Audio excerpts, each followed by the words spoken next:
660년 고구려, 백제, 신라가 있었던 한반도 땅에 삼국 중 처음으로 백제는 신라와 당나라의 공격으로 수도인 사비성을 함락당해 멸망하게 된다. 백제는 수도 함락으로 한반도 땅에서 사라진 듯 했으나 백제 유망민들은 포기치 않았고 신라와 당나라 연합군에 대항하는 백제 부흥운동을 펼치기 위해 백강에 모였다.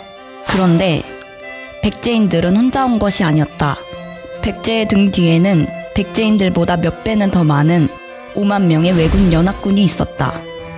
663년 신라의 백강, 지금의 금강에서 펼쳐진 전쟁으로 동북아시아 최초 한중일이 한반도 땅에 모여 펼친 대규모 전쟁이지만 대한민국 역사책에는 단 한 줄로만 남겨진 전투, 그 이름은 백강 전투이다.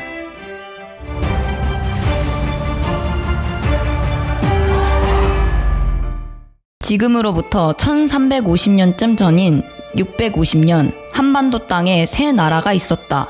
이미 세력이 견고한 고구려와 백제 사이, 후발주자로 빠르게 영토를 확장하고 있지만 상대적 약소국이었던 신라는 고민이 있었다. 어떻게 하면 고구려와 백제를 견제할 수 있을까? 백도 없고 힘도 없는 신라는 고민 끝에 고구려의 땅을 나누는 조건으로 당나라와 동맹을 제안해 신라의 김춘추 장군은 당나라와 함께 백제를 공격하고자 한다. 신라와 당나라가 손잡았다는 소식을 들은 백제는 멘붕에 빠지는데 신라의 5만 병사, 당의 13만 대군을 백제는 5천 명의 병사로 막아야 하는 상황 속 백제 장수 계백의 군대는 황산벌 전투에서 4번의 방어를 성공하지만 결국 신라에게 무릎을 꿇게 되고 찬란했던 백제 땅은 660년 파국의 길로 가게 된다.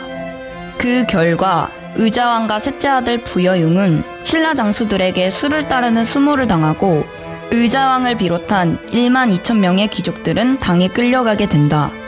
이렇게 망한 줄 알았던 백제 땅에 다시 백제를 되살리고자 하는 운동이 일어났으니 이를 백제 부흥운동이라고 한다.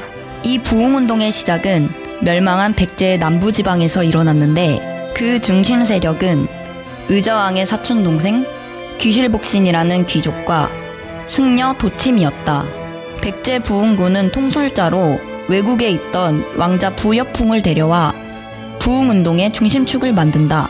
부흥운동에 대한 소식을 들은 외는 백제의 지원 요청이 들어오자 국력을 총동원해 전력으로 돕고자 하였고 외는 병선 1,000척과 지원군 5만이라는 외가 가진 모든 군사력을 쏟아 백제를 지원한다.